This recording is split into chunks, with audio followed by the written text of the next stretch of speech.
like to call to order the regular meeting of the February 7th, 2024 Fitchburg Conservation Commission meeting.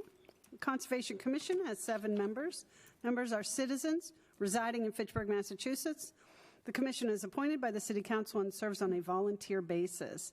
The commission collaborates with the residents, businesses, and organizations to facilitate compliance with the 8 interests of the Wetlands Protection Act and the Fitchburg Wetlands Bylaw. Meetings of this commission are subject to and abide by the open meeting law. If you would like more information about any of these regulations, please ask a commissioner, our conservation agent, or environmental consultant. Thank you for your commitment to the conservation of our natural resources in Fitchburg. And thank you for your patience as we navigate this hybrid meeting. The commission requests that folks wishing to speak approach the podium and speak clearly into the microphone, and remote attendees maintain microphones on mute for their own privacy. If you would like to speak, use the chat or raise your hand function to alert the chair of your intention. Be advised this meeting is being live streamed and recorded by FATV. If a member of the in-person audience is recording this meeting, this is your opportunity to identify yourself for the public record. Hearing none, I'll call the roll. Commissioner Christian? Here. Commissioner Donnelly? Yeah. Commissioner Jacobs? Here. Commissioner Tantin-Arawat? Here. Commissioner Sarefield in attendance. Let's go to the Pledge of Allegiance now.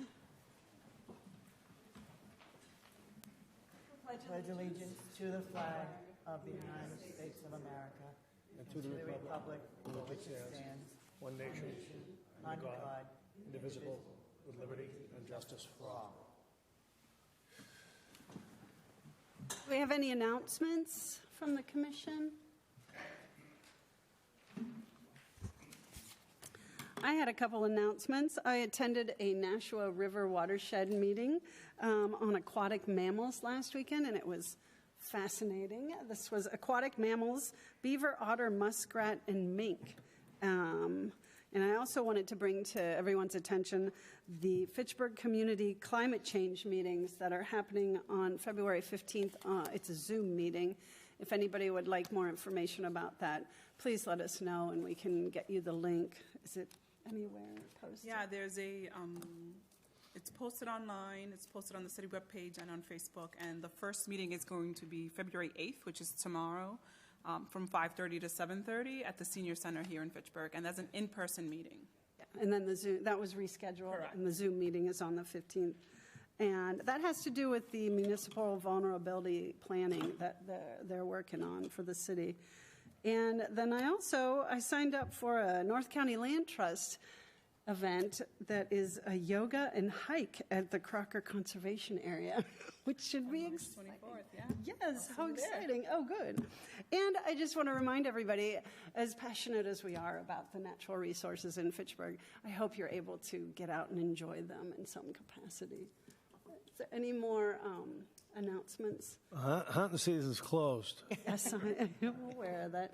I found out, though, that, and I told you about this the other day, apparently beavers allow muskrat to cohabitate with them, which I didn't know.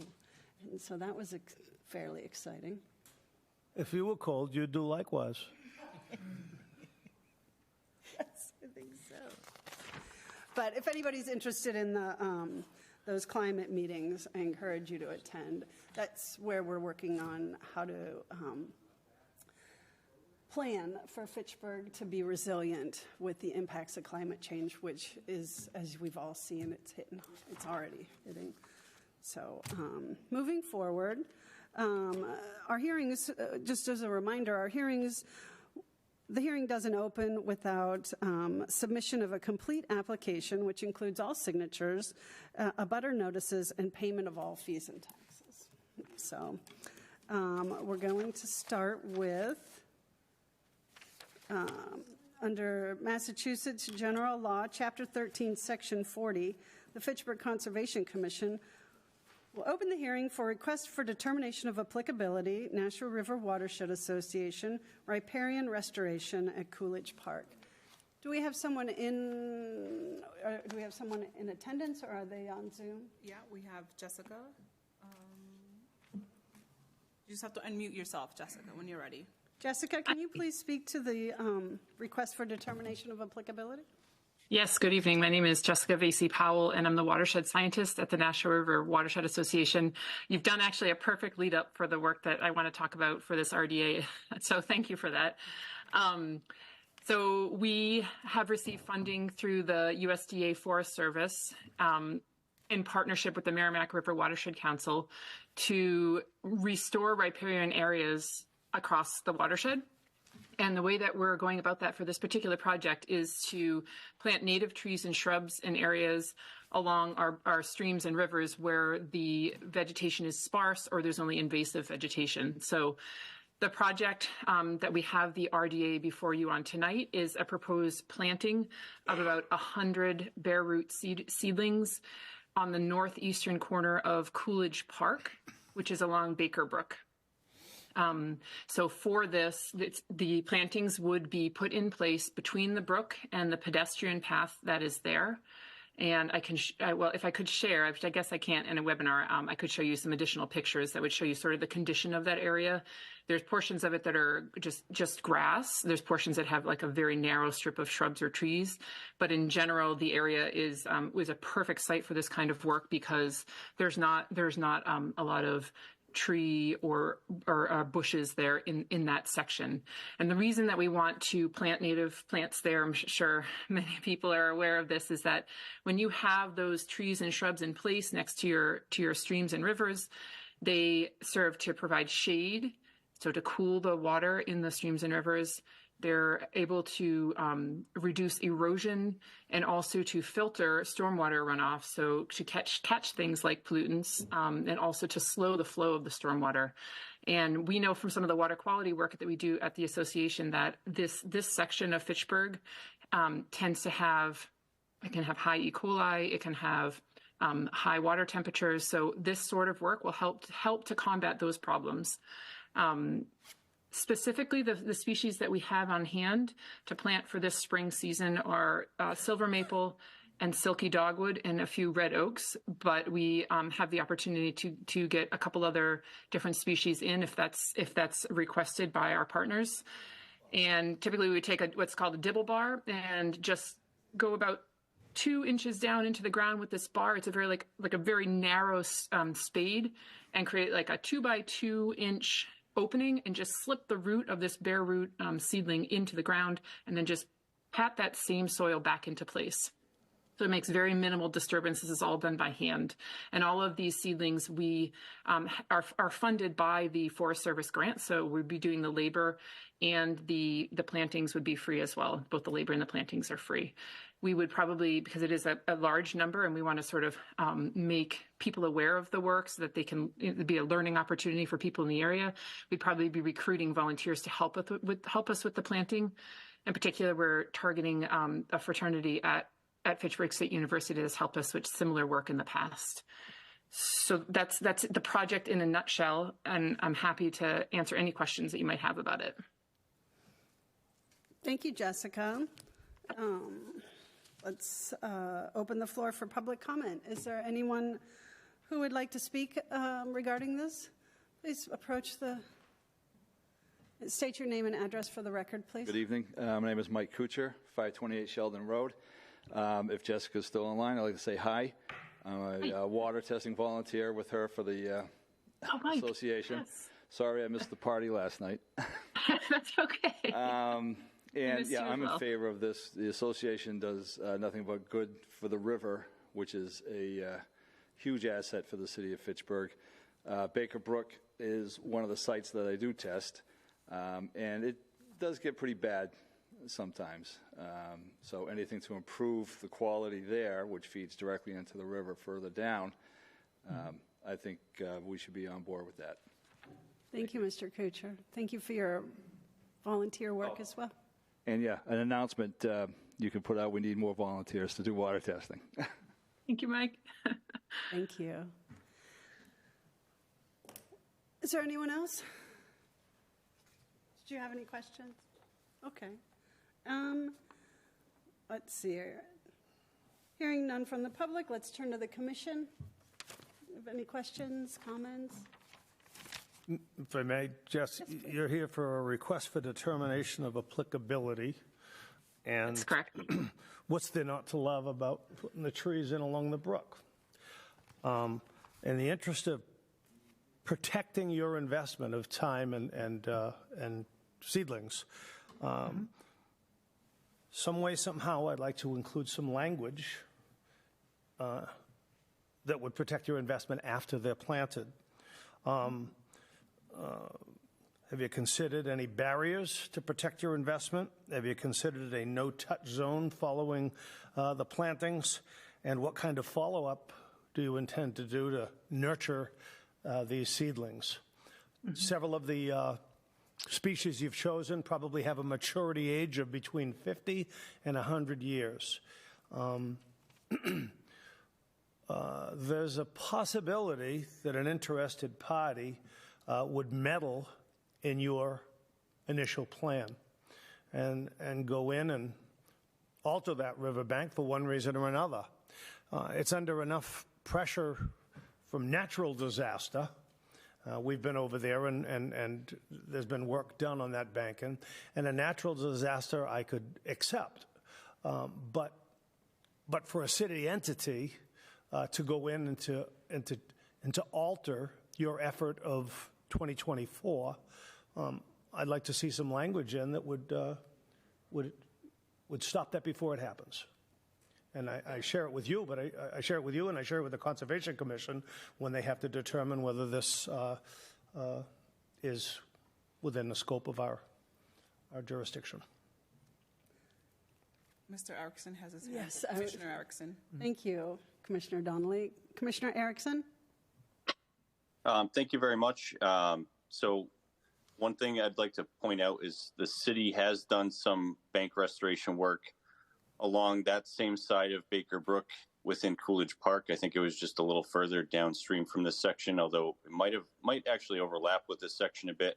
Upstream. I'm not sure that the seedlings that were installed were, I don't know if they grew to or continued to grow successfully or not. I'm not sure there was a monitoring system in place to make sure that the project was fully successful. So I agree with Commissioner Donnelly's suggestion to have some sort of an after construction, post-construction monitoring program set up to make sure that the project is ultimately successful. So overall I support the project. I just want to caution the applicant.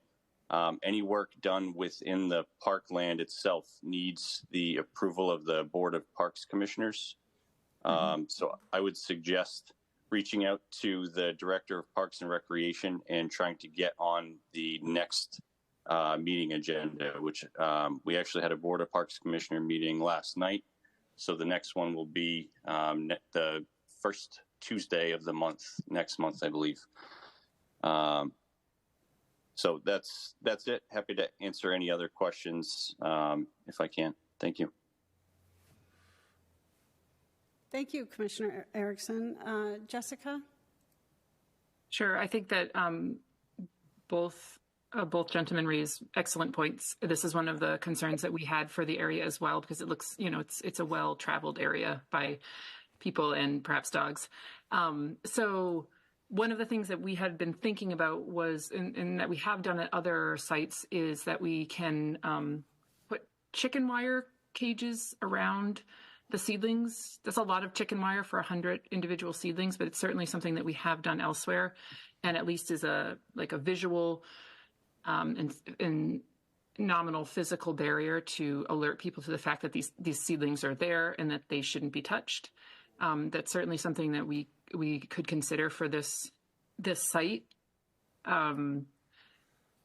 We also, what would be excellent is if we had a partner we could work with for the long, the sort of short and long-term monitoring of these things. For the current growing season, we'd be happy to get over there and help with watching over them for this current growing season. And then in the long term, it would be, what would be helpful for us is if we had a partner in the city that could help us to watch them long term, whether that's the Parks Department or somebody from conservation or volunteers. I'm happy to see language in whatever, however you want to word the permit that comes out of this, that works for you. And we have, and just to address Mr. Erickson's comment, we have been trying to communicate with the Parks Department. They're very busy and it's hard to get a hold of them, but getting ourselves on the next meeting agenda is an excellent idea, and we'll pursue that. Thank you, Jessica. I do walk at Coolidge all the time. It's in my neighborhood, but I'm trying to remember if there was a Friends of Coolidge Park that I think there is a Friends of Coolidge Park A group. sign. You might want to check in with the Parks Department on that. Okay. And I did notify the Parks and Rec director that this was happening tonight and that this was being brought forth to the Conservation Commission. So I think he is aware, and I think he just might be waiting for the National River Watershed Association to reach out to him directly. So Okay. can you reach out to him again and just advise that the Nashua River Watershed is going to contact him about their plan, just so that he understands that it is kind of important? Yes, definitely, we can have a conversation. That would be great. Okay. Do we have can I have a motion? Or do we want to hold off until they speak with the Parks Department? I don't think anything for us is going to change because there's minimal impact to the resource area. So I would think we could make a motion tonight and then take Mike's comments and try to help pursue and facilitate that as they go forward. But it's not going to necessarily impact our determination on this RDA. And there's no language that we can put in that nothing gets filed per se. Well, I don't want to be involved in a feel-good project. And so if you're putting in legacy trees, I want to see them mature. And any language that we can commit, it's kind of Park's jurisdiction there. But I don't want to participate. You're looking for a request for determination of applicability. I'd abstain from voting if I can't get that language in there to protect those trees long term. Because I don't want to be complicit in putting them in. I have firsthand experience. I planted 5 trees down there, compliments of Unitil. And they were large, and they were staked, and there was no aftercare. You can blame me on that, I suppose. But it was not use of the park that damaged them. It was actually maintenance of the park. They were an impediment to lawn cutting. They were an impediment to vehicular traffic. They're just by being in the park, they were. And so that's what you're dealing with. You've got to get them off the ground, and then I'm looking for long-term sustainability, and I want language there. And if absent the language, I'm not interested in voting. You can vote without me, no problem. Herling, can we attach a letter to our request that, like, let's say we vote in the negative so that there's no notice of intent that's filed, so we don't have that process. But, Mike, if we write a formal letter from the commission that is attached to this document that then also goes to Parks and Recreations, and we say, there is a concern and we'd like to, see that a plan put in place so that if the trees are planted, that again, they don't get destroyed. We want to see them mature and actually remain intact, and attach a document to that? There's actually a section in the DOA that you can put conditions in. Oh, well, then we should do that. I'd like to, and Okay. happy to include a vote on that, with that All right, condition. so motion to find in a negative determination that they don't need to file a notice of intent, and we will include in that determination a letter or a condition stating that there needs to be a plan set in place, including the Parks Department, on how these seedlings are going to be cared for and grow to maturity. Second. Okay, we have a motion and a second. All in favor, Commissioner Christian? Aye. Commissioner Donnelly? Aye. Commissioner Jacobs? Aye. Commissioner Tantinor-Awat? Aye. Commissioner Sarahfield approved? Aye. So the motion for a negative determination of applicability passes with the conditions as stated. And you're going to work with the Parks Department? Yes. Okay. Thank you. Thank you, Jessica. Yes, thank you very much. I appreciate it. You're welcome. Have a nice Take evening. care. You too. Okay, moving forward.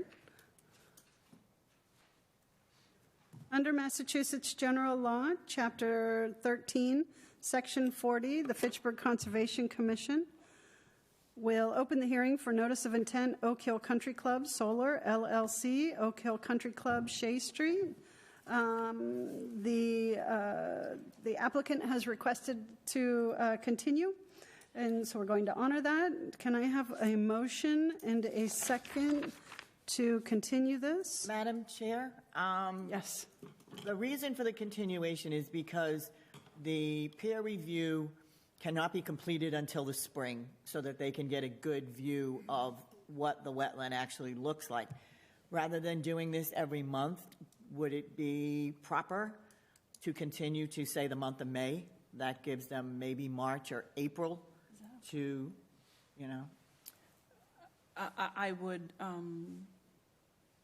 I would refrain from doing that only because the applicant did request till March, a continuance specific Okay. to March. All right, so motion to continue this project to our March meeting, which is, Harlan, do you have that date on?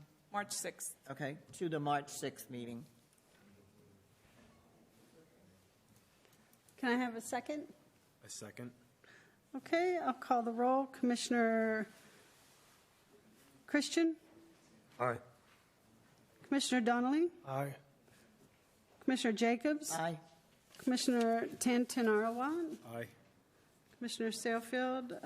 Aye. So the motion passes. All in favor, we'll continue that until the March meeting.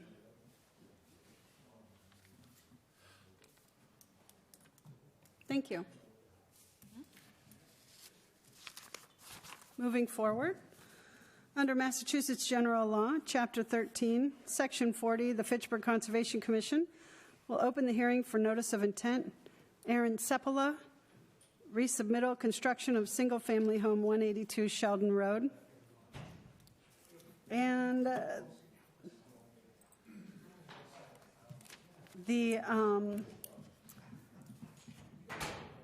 per the request of the applicant to continue till the March meeting. Can I have? Motion to continue to the March meeting? Seconded. All right. Commissioner Christian? Aye. Commissioner Donnelly? Aye. Commissioner Jacobs? Aye. Commissioner Tantinor-Awat? Aye. Commissioner Sarahfield, aye. The motion passes. We'll continue to the March meeting.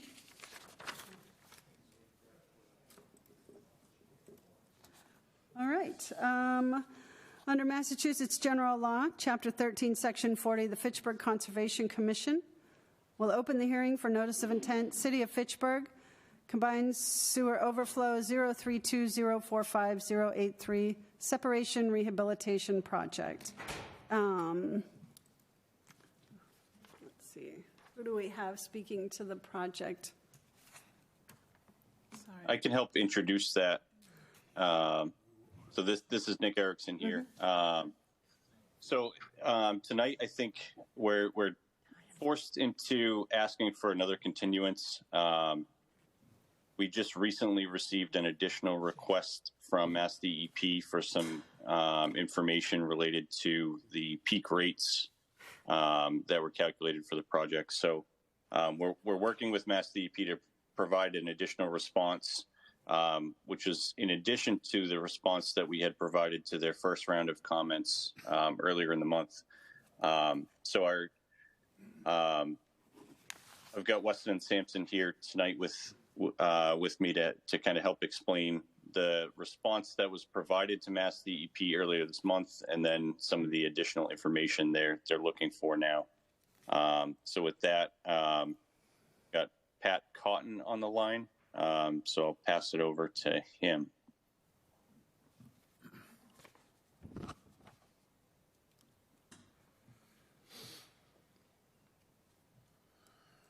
Pat has his hand raised. I'm trying to. Oh, okay. Sorry about that. Once again, this is Pat Cotton from Weston and Sampson.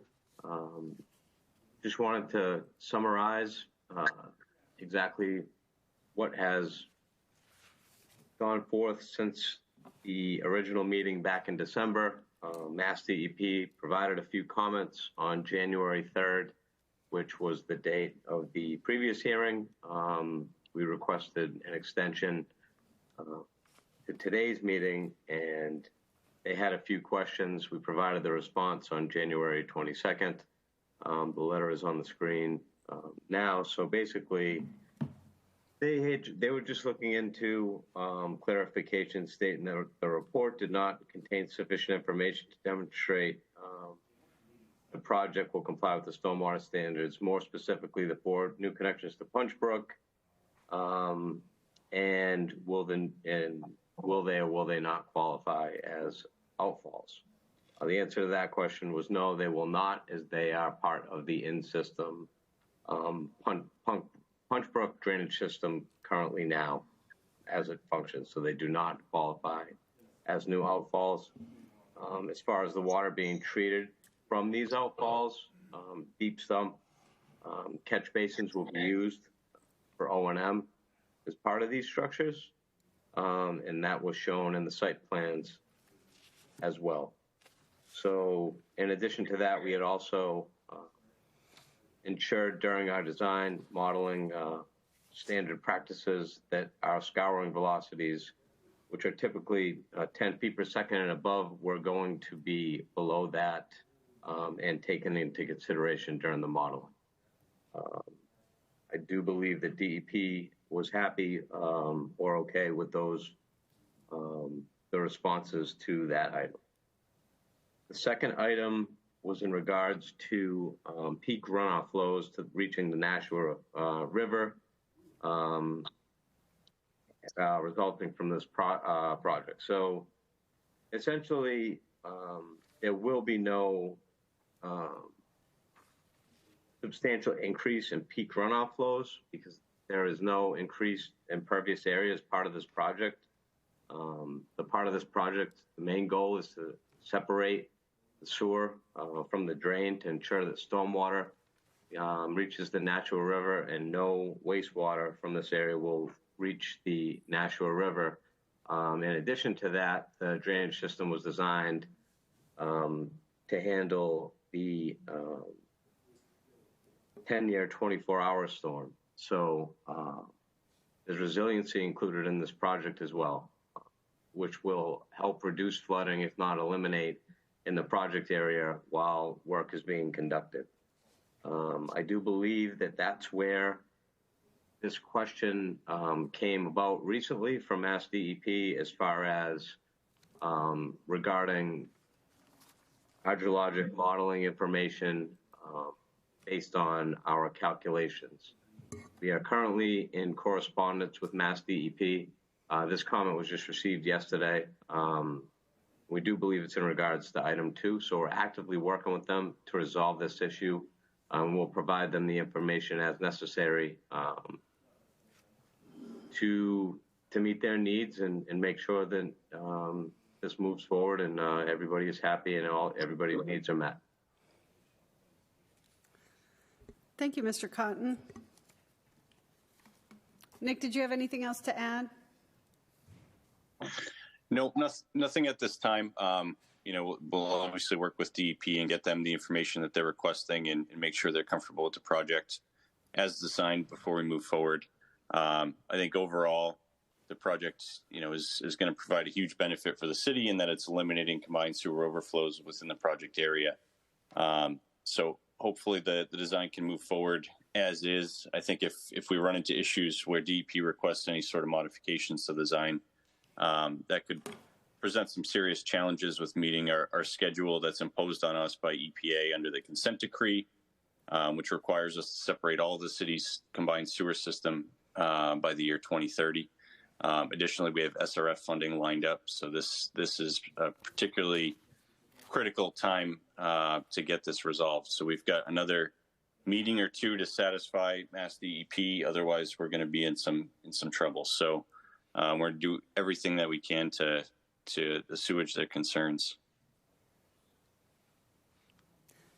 Thank you, Commissioner Erickson.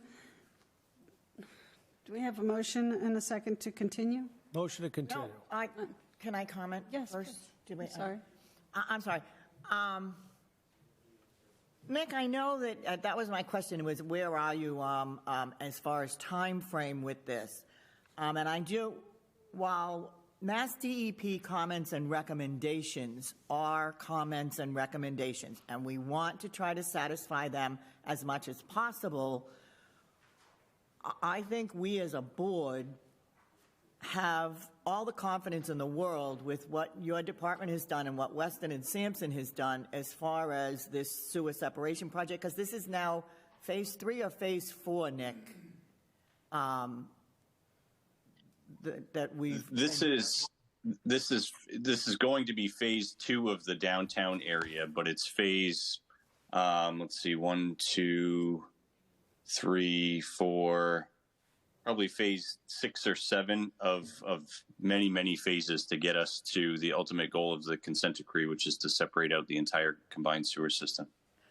All right, so that being said, I mean, we have been comfortable all along going with what Weston and Sampson has done, what the engineering and Mr. Erickson have put before us.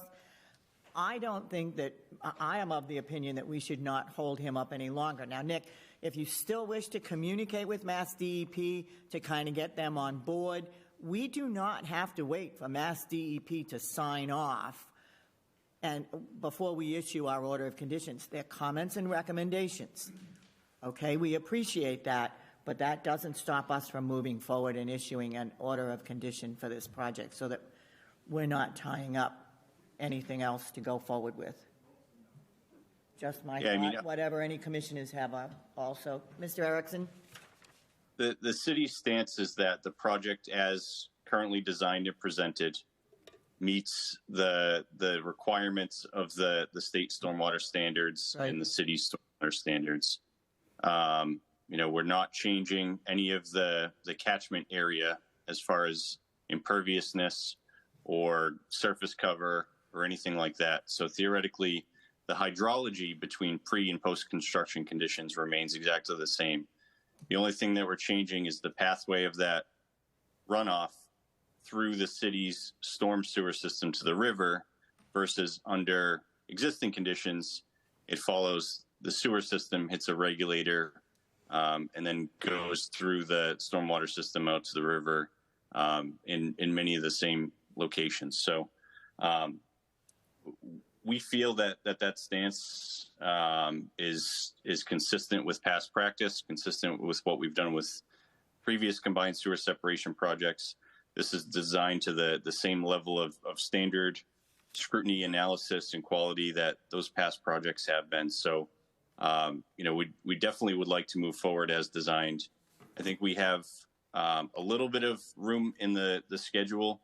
One more meeting to approve it and move forward with it before we run into issues with SRF and bidding the project out and all that. So if the commission feels that they're ready to vote on this tonight, certainly that would be welcome. But if it wishes to wait one more meeting while we converse a little bit further with DEP, that would also be perfectly acceptable. May I? Yeah. Respecting DEP's comments and respecting the comments of Commission Chair, I'd like to make a motion to accept the order of conditions as submitted and accept the plan as submitted and issue an order of conditions to proceed. Okay, do we have a second? Second. Okay, let's Call the roll. Commissioner Christian? Aye. Commissioner Donnelly? Aye. Commissioner Jacobs? Aye. Commissioner Tantanarwat? Aye. Commissioner Sarahfield? Aye. So motion passes. Mr. Erickson, if you can continue to communicate with DEP as much as you feel is feasible and that you're comfortable with, but as we all express, I think our task is to determine whether or not the standards have been met, and we believe the standards have been met. Okay. Thank you very much. We'll continue to work with DEP and get them the information that they're after. And I attend these meetings generally every month, so I can update the board on the progress next meeting if you'd like. Can we amend that motion to include the boilerplate order of conditions, the pre-construction hearing with the conservation agent, the contractor, and the heavy equipment operator? Sure. How can we make sure that that is a part of any and all orders of conditions without repeating at each motion? It's approved with our standard order of condition with that, which that is the standard order of condition. Right, Madam Chair? Conditions you want to put on? Oh, okay. Okay. So the word standard would be fine. Yeah, okay. All right, so, We'll yeah, add the we'll words- make sure we use we'll amend standard the in the words. motion. Okay. It's a legality. Okay, no, thank you. Of course. Okay. Good. Okay, moving forward. Under Massachusetts General Law, Chapter 13, Section 40, the Fitchburg Conservation Commission will open the hearing for notice of intent, Mad River Solar Holdings, LLC, ground-mounted solar array, 0 Ashburnham Street. Madam Chair, I will recuse at this time. Chair acknowledges that Commissioner Jacobs has recused themselves. Per the applicant request, the applicant has requested a continuance. Yes, we have Becky on the line, and I don't know if Becky, if you are open to making comment, but I was just going to update the commission that we have received a proposal for a pre-review, and Convergent has accepted, and we are just waiting for escrow to come in. Yes, and I'll just mention that escrow has been processed, and Herlin's office should be receiving that. And I'll stay coordinated with her to make sure that is received. And then once the peer review is completed, we'll be updating the plans. I just wanted to mention that we have met with the abutters and understand their concerns, as well as the concerns of the commission that were mentioned last hearing. And we'll be incorporating updates into the plans to address those, as well as anything that comes out of the peer review. Okay. So can I have a motion and a second to continue this to next month, to the March meeting? Continue. Second. Okay. All in favor, Commissioner Christian? Aye. Commissioner Donnelly? Aye. Commissioner Tantanarwat? Aye. Commissioner Sarahfield, aye. Motion passes and continue to next month. Thank you very much. And Joyce, Commissioner Jacobs, you can come on back. Next up, under Massachusetts General Law, Chapter 13, Section 40, the Fitchburg Conservation Commission will open the hearing for notice of intent, Lawrence Gagnon, septic system replacement, 60 Scott Road. And please speak to the notice of intent and how you will be meeting the performance standards for the project. Good evening, Madam Chair, members of the Commission. My name is Matt Morrow, Morrow Environmental Consulting, representing the applicant, Mr. Lawrence Gagnon, who is also present this evening. Good evening. So I'm not sure if you guys are going to put it up on the board or you all have copies. So essentially what we have over on 60 Scott Road, we have an existing single-family home that has a failed Title V septic system. So the septic, which actually has been issued a permit from the Board of Health, but still has to go through a Board of Health meeting, Not sure how that works, but that's what I was told by Mr. Carloni, who designed the system. That's been approved. So what we have is we have a system that is, it's a geomat system. They're getting very widely used now. You have, the system is maximized for location. It is greater than 50 feet from the edge of the bordering wetland that I delineated on the site, which is actually the tip of a wetland that goes to a larger system that goes out between Richardson Road and Scott Road. So we also have basically the lot's unique because it's tucked in between the outer riparian zones of two riverfronts. So the arc would actually overlap like right in the middle of the lot. So that would be Falula Brook and the brook, the perennial stream that exits Sima Pond. Septic systems that are within the buffer zone, within the outer riparian zone, normally aren't counted as far as alterations because the state considers it a necessary underground utility. But I do put in my notice of intent the temporary alteration within the riverfront, which is about 615 square feet, which is the total amount of work within the buffer zone, which constitutes about 4.5% of that riverfront on the lot. So it'll be temporarily disturbed. It's lawn now. It will be put back as lawn later. That's basically it. The existing system will be abandoned in place. The tanks will be replaced with new tanks. That's basically it. It's a pretty simple project. It has a DEP number that has been issued with no comment.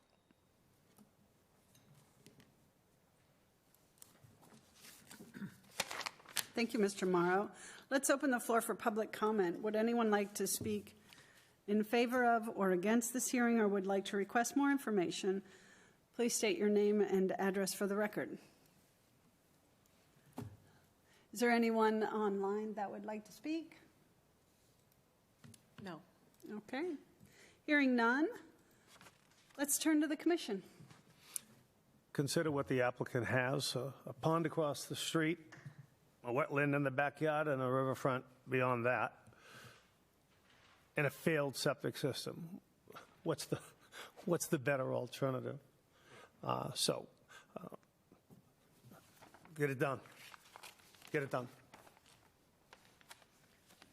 Mr. Morrow, I only have a couple of quick questions with you. It doesn't show on the septic plan what will be put in place for any barriers, silt fences, or... Actually, if you look at the plan, there's a solid black line that says line number 5. Yep, is that... If you look at number 5 on the note, it says erosion control / limit of work. Okay, so that is going to be in place. That is correct. Okay.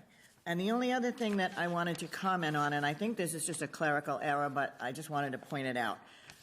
When the abutter notification went out, it states that the activity consists of construction of a landscape wall, patio, outdoor kitchen, and sauna. Actually, I corrected that. Okay, because that's what's in our packet. Yeah, I resent it out. Okay, perfect. Thank you.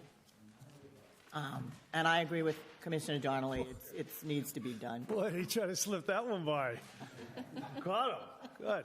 Yeah, I noticed that and went, oops, and resent it out the next day. Leave it to Matt. All right. Motion to accept the plan as submitted, standard boilerplate conditions, and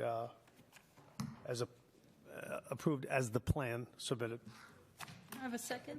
Okay. On favor, let me call the roll. Commissioner Christian? Aye. Commissioner Donnelly? Aye. Commissioner Jacobs? Aye. Commissioner Tantanarwat? Aye. Commissioner Satterfield, aye. The motion passes. Ms. Jamie, if I just want to make note that the plan that we just approved is dated, it's number 10, well, it's actually 10102-301, just so we have the plan number on file. And you got the DEP file number? Yes, we did. Okay. All right. Thank you, Mr. Gagnon. Good luck. Thank you very much. Thank you, guys. Okay, thank See you. you soon. Take care. Good night. All right. Under Massachusetts General Law, Chapter 13,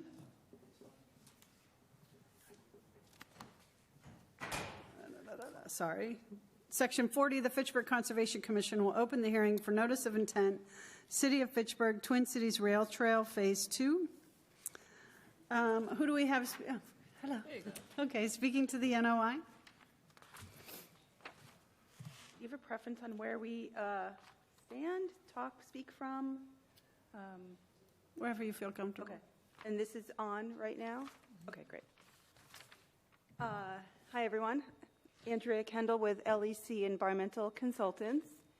And here tonight with me is Marlon Hewell, a transportation engineer with Stantec.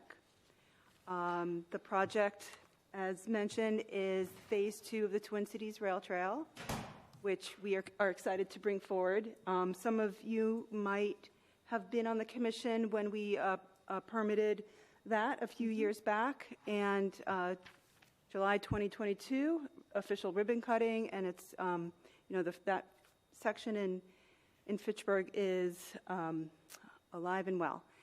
So this project starts a little further north on, that current project terminates at 4th Street and Railroad Street. We take this project just a couple of blocks north of that, and then take it a little bit of an on-road section. It goes over the MBTA rail, active rail line, through private properties, over the North Nashua River, and then terminates at Hayden Passway at the transportation hub there. Administratively, we do have our DEP file number. There is one comment that we will look to address.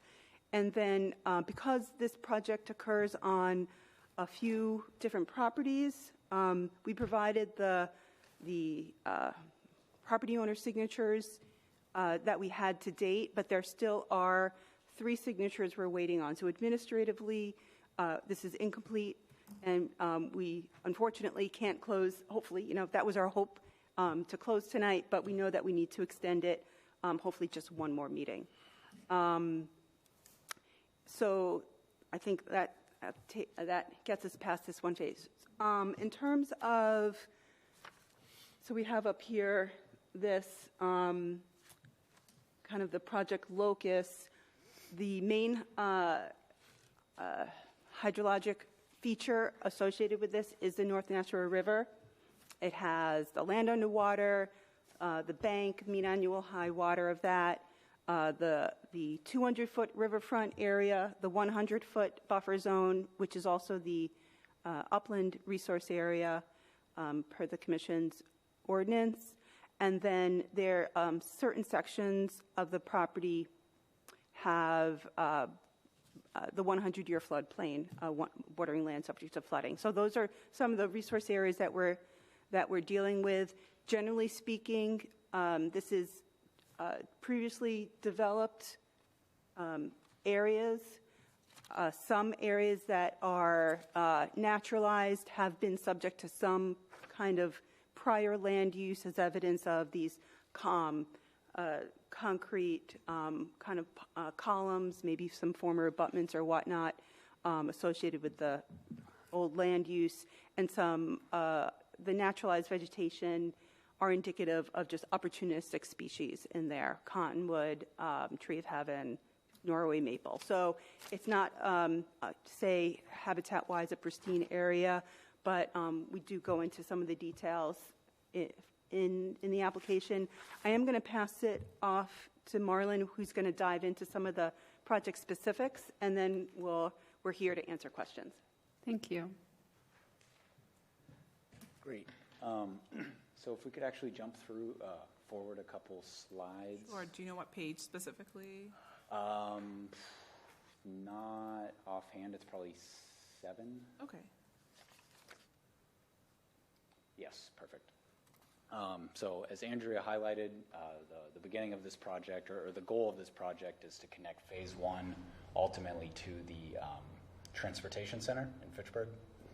So Phase 1 ends here on the left, most left portion of the screen, ends there at 4th Street. From 4th Street moving along, it'll be an on-road section to Railroad and 1st Street intersection down by Dakaria Park. So next sheet, please.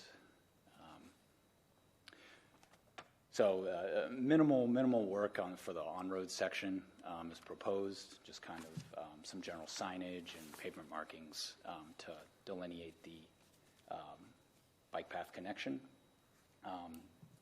Shown on this plan is really kind of highlighting the proposed work, or the start of the majority of our work. So this here is the corner of Railroad and First Street. As you can see, there's kind of a snaking alignment ramp structure.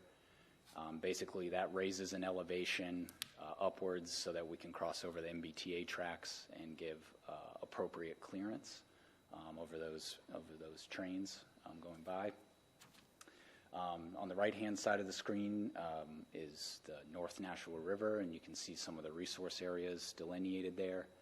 And then the color hatching kind of highlights the various impact areas in the associated table on each of these sheets.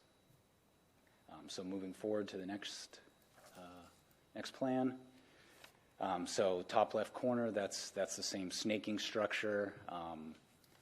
The end of that crosses over the MBTA, and then we move on to what is the Unitil parcel. Some additional impacts there shown by the highlighting. Ultimately, that gap between the purple kind of in the center of the screen is us crossing over the North Nashua River with a bridge span. And then the alignment continues along, crosses over another private property, as Andrea mentioned, with a bridge span. And then for the next sheet, that should show our terminus. This indicates how the path will get down to grade, an additional bridge span, and then some readjusted parking lot in the existing MBTA commuter train lot, just to make things work a little better than they are today. And then the path terminates there at Hayden Passway, ultimately connecting to the transportation center. So quick highlight there. I don't know if there's any questions. I kind of ran through a lot quickly there, but any questions right off the bat from the commission? Thank you. Let's open the floor for public comment. Would anyone like to speak in favor of or against this hearing, or would like to request more information? Please state your name and address for the record. Do we have anybody in person that would like to speak? Do we have anybody online that would like to speak? No? Hearing none? Hearing none from the public, let's turn to the commission. Any questions, concerns? Is it your intent to jump the Nashua River with a new structure or an existing structure? It'll be a proposed new bridge span. Actually, the majority of the alignment is actually a series of bridge spans supported by piers. The plan I have on an 8.5 by 11 and up there on the screen gives short shrift to that jump. There's a lot of detailed drawings, I get that, but in terms of the overall, it doesn't seem that there's a whole heck of a lot of significance to that jump, according to the plan. And I can read a plan. It's just, it doesn't work on an 8.5 by 11. How about that? Sure. Can you clarify what you mean by significance to that jump? Sorry. Yeah. That's a nasty river and a nasty stretch there, and it's narrow, and the flow rate is significant. Agreed. And I guess the plan that I have in front of me, it's hard for me to grasp. Sure. Where it's going. Understood. Yep. And how you're going to deal with that river. Sure. Yeah, no, great question. So the existing railroad bridge is significantly lower in elevation. So this, we have to get over the MBTA. It's a 23.5-foot clearance. So our bridge span coming over the tracks is significantly higher than the existing tracks.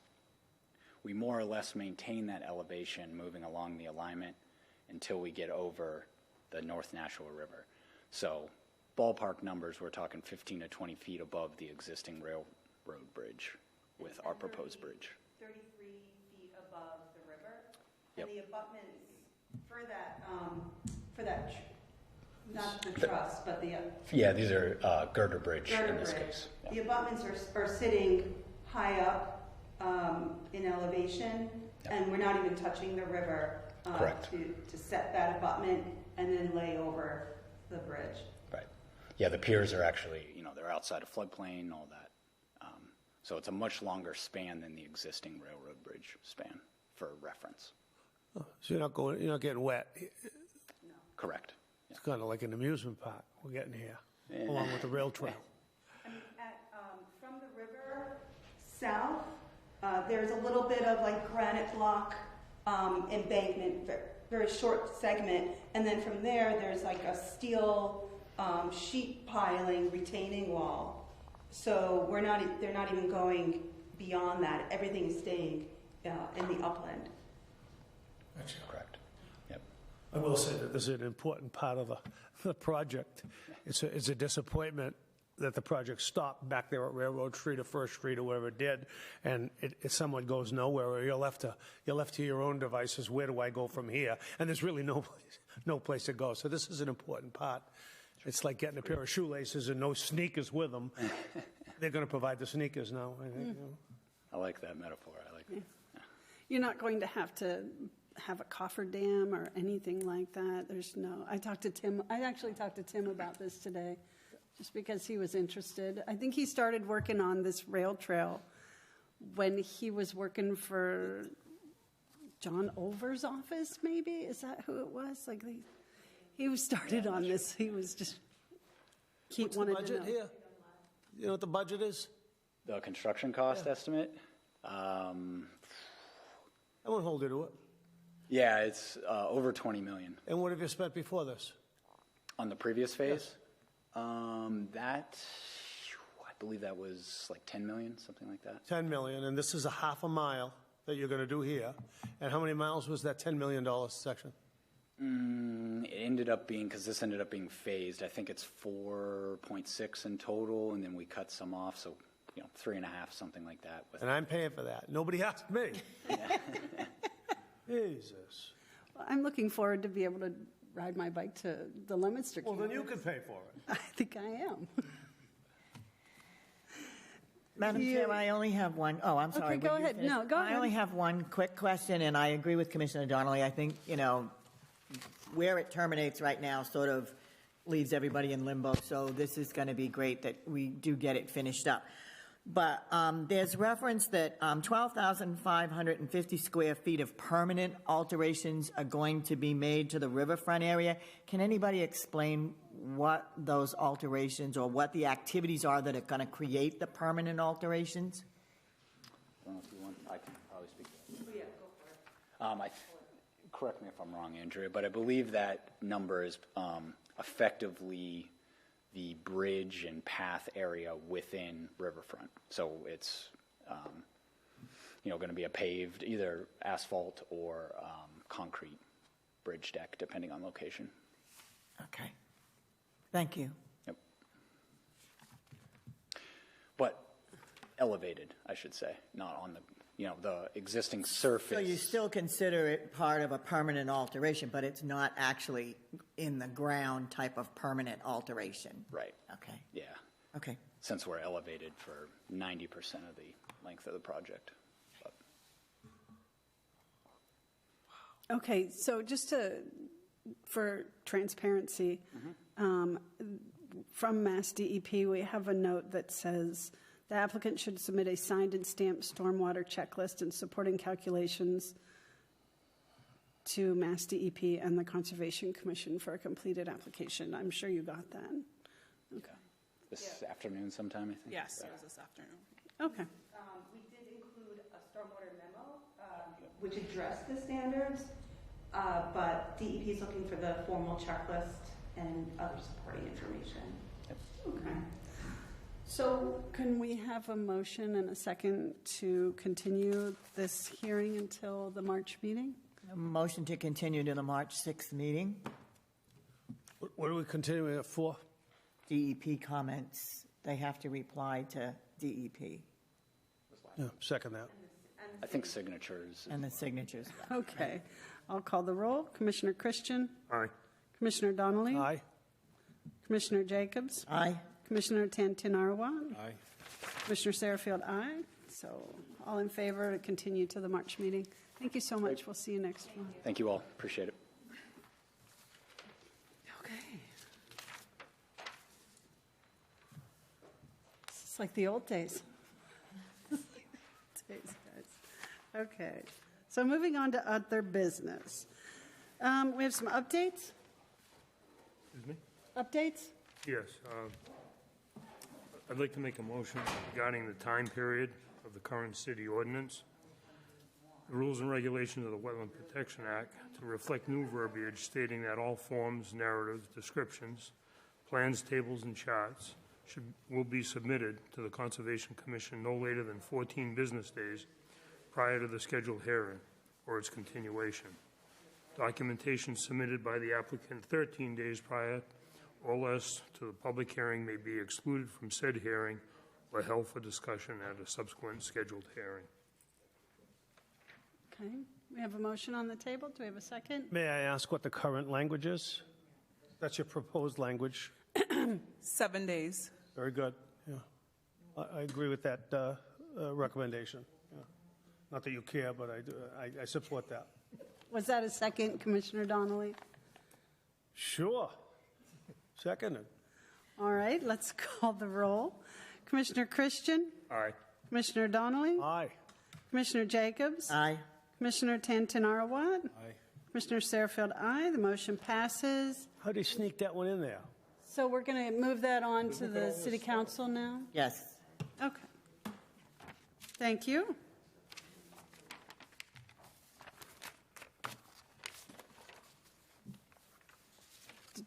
Is there something we can help you with? Okay. Do we have any more updates? I do. I have one more thing. I know we're going to, we have minutes that are coming up, and we'll talk about that in minutes. But I would also, at this time, for those commissioners who have not had an opportunity to check in Document Center, Herlin, Miss Jamie, and I think with assistant from Melissa Richard, the administrative assistant in the office, have now put in a final determination folder for all of last year.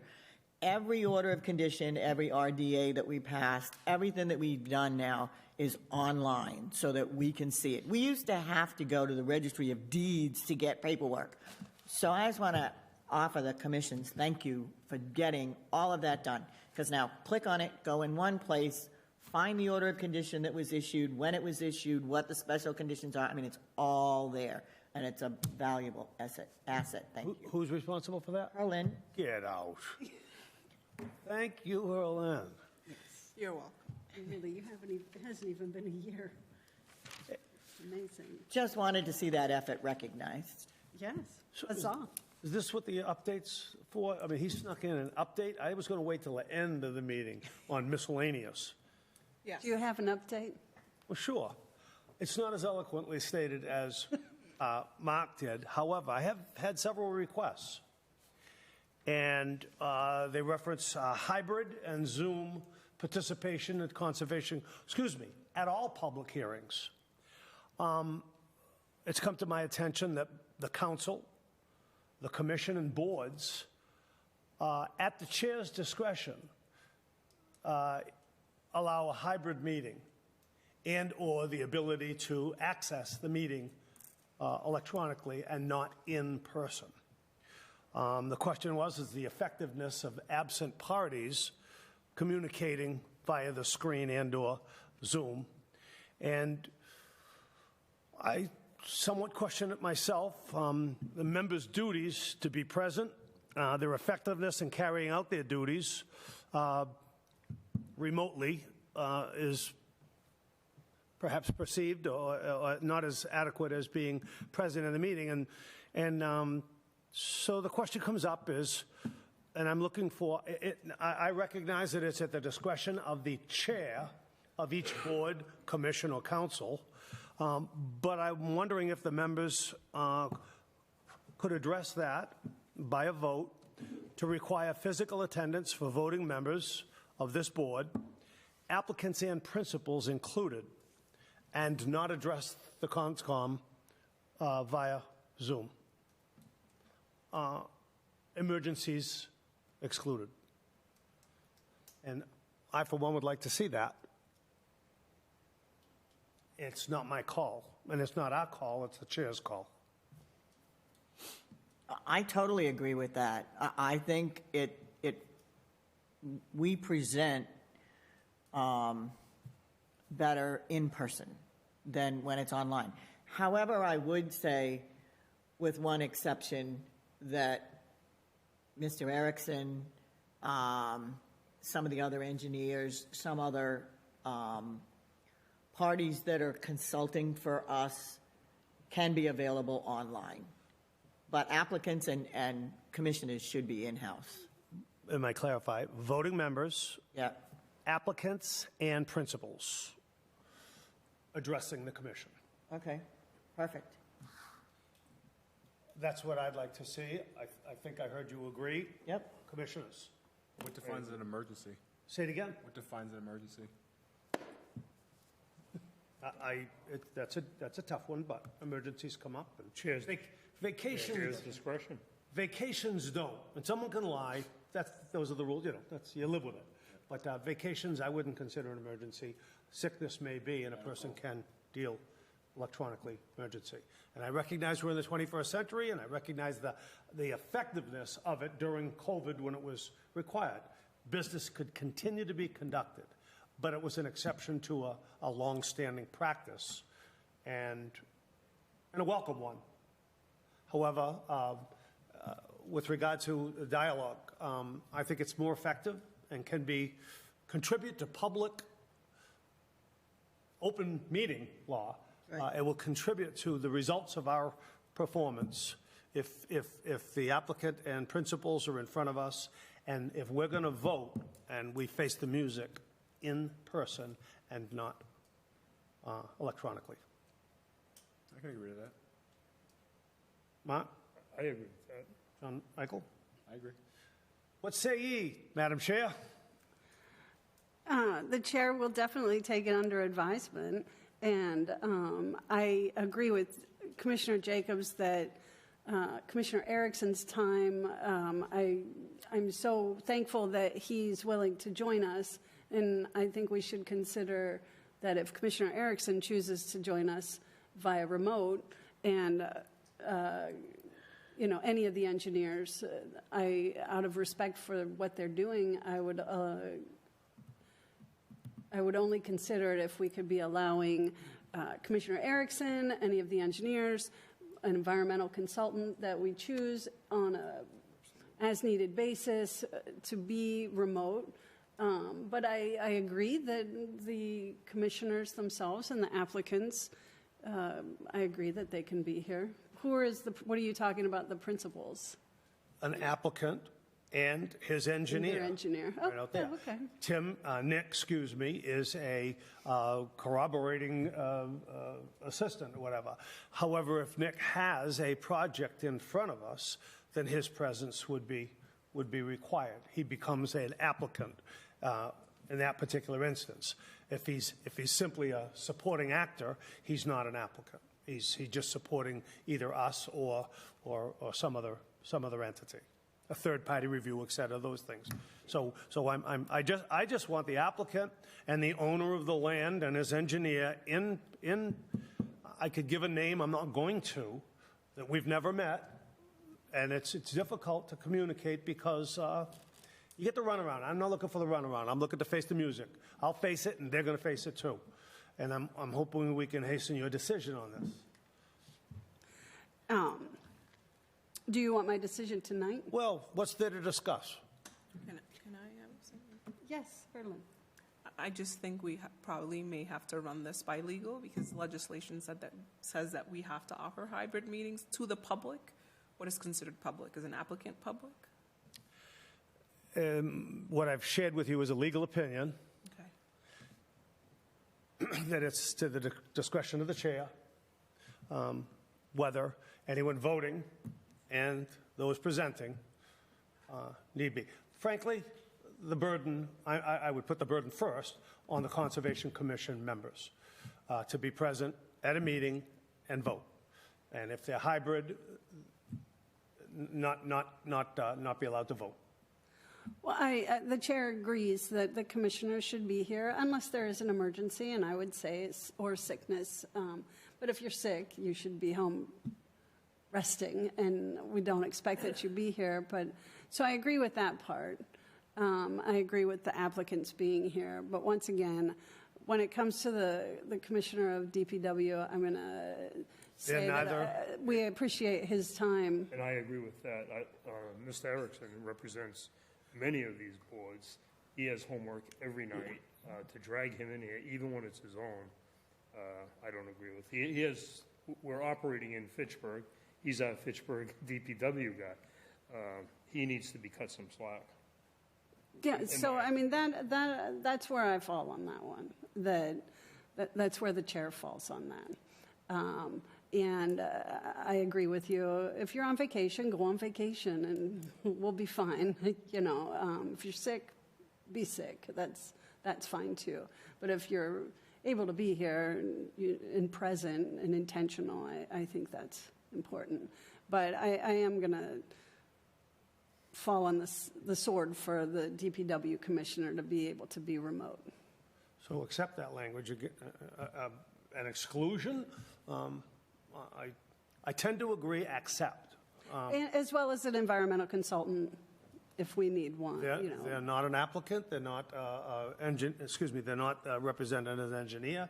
They're simply background information.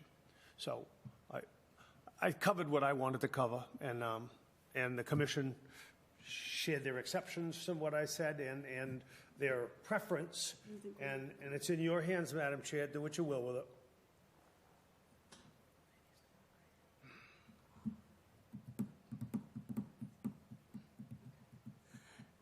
Do we need to? I think a motion for just the commissioners would be fine. Why don't we start with, didn't we already have a motion for the commissioners to be in person? I thought we did. Yeah, we did that already. You want the applicants to be in person too? Well, excuse me, it's The all applicants this and their is an principals. opinion. When we can vote on it, we can agree on it. That has nothing to do with nothing. You make the decision. You know how we feel. You make the decision. It's not a vote. Okay, I'm going to talk to legal about this, and then we'll revisit it next month in, I got it from. I got my comments from city law, if you will. That's where I got them. So the chair's going to take that under advisement and check in with the legal department and make sure this is all good. But just to go over it one more time, the commission is interested in having the commissioners themselves, which I think we already voted on, and you want to include the applicants and their principals to be in person. Or even just the applicants.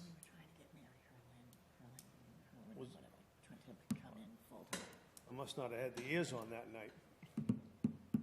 Okay. So we'll come back to that next month, and it'll be under advisement at the chair. Thank you very much. Thank you for considering it.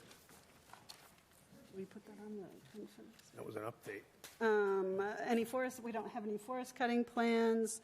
No violation and enforcement orders. No certificates of compliance. No extension permits. No emergency certifications. Under miscellaneous, we do have some information. First of all, I want to thank Herlin for setting up all the MAC conference stuff for us. That was wonderful. I wanted to, and then that's a good segue for the next one with we have 2 associate members. If you could please come on up. And I want to remind you, it's been past practice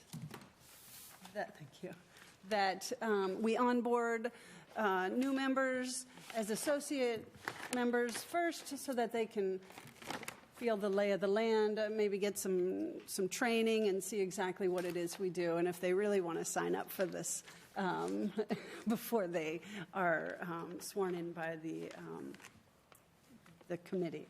So tonight we have Mr. Brad Peltier and Catherine Audit. Is that correct? Please. Catherine Wallace. Wallace. I'm sorry, Wallace. I'm sorry, Catherine Wallace. Yeah, part of my email in there. Okay.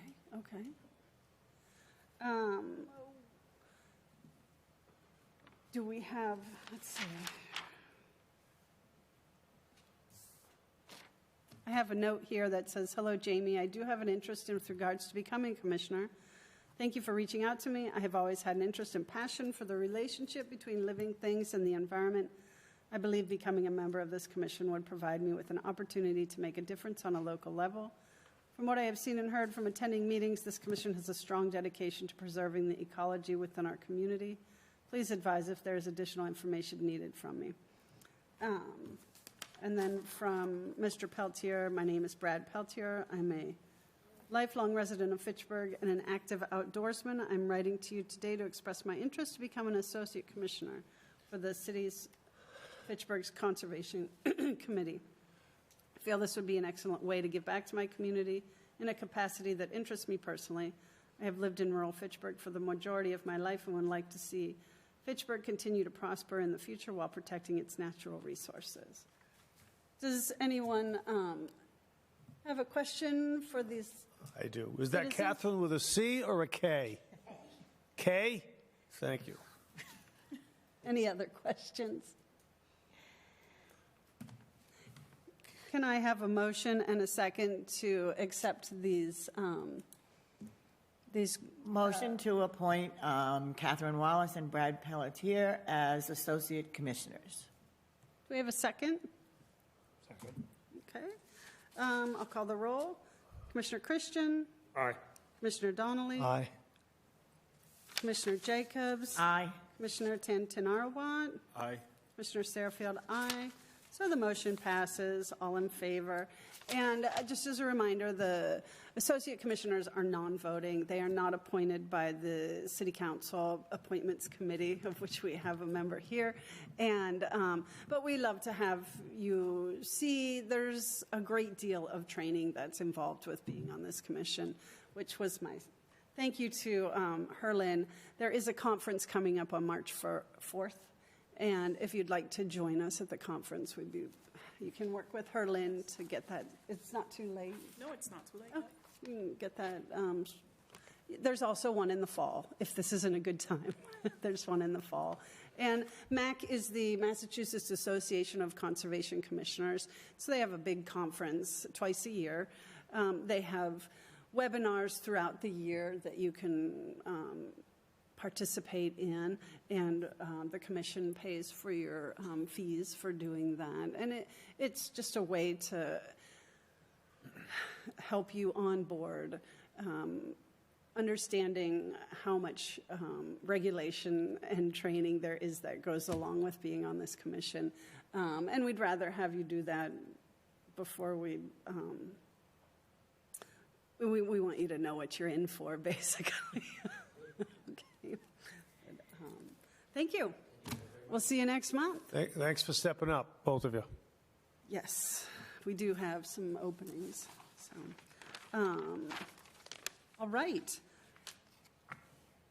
Minutes. Yes, we have the minutes. Thank you. Can I have a motion and a second to accept the minutes for the regular meeting of the April 5th, 2023 meeting?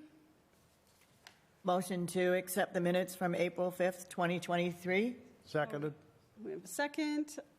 I'll call the roll. Commissioner Christian? Aye. Commissioner Donnelly? Aye. Commissioner Jacobs? Aye. Commissioner Tantanarwat? Aye. Commissioner Sarahfield, aye. The motion passes. And we have a motion and second to accept the minutes of the regular meeting of the January 3rd, 2024 commission. Can I have a motion and a second to accept those minutes? Motion to accept. Seconded. Commissioner Christian? Aye. Commissioner Donnelly? Aye. Commissioner Jacobs? Aye. Commissioner Tantanarwat? Aye. Commissioner Sarahfield, aye. Motion passes. Lastly, do you have anything else? Okay, can I have a motion and second to adjourn the regular meeting of the February 7th, 2024 Fitchburg Conservation Commission? A motion to adjourn. Second? Thank you. Commissioner Christian? Aye. Commissioner Donnelly? Aye. Commissioner Jacobs? Aye. Commissioner Tantanarwad? Aye. Commissioner, then the chair, aye. Meeting adjourned. Can we vote to pony up some money from our account to give Herlin like a Valentine's Day gift next Wednesday? I would like to make a motion to put on the record that my birthday is Valentine's Day. All right, double the amount. And could you go buy yourself a birthday gift and a Valentine's gift from Michael and his fellow commissioners? Would you do that for me? Don't worry about the money. It's not yours. It's not mine. Happy Valentine's Day. Happy birthday. And happy birthday, yeah. Wonderful. Thank you. And We on camera? How old are you going to be, Herlin? I'm not telling you that. It's public information. the chair.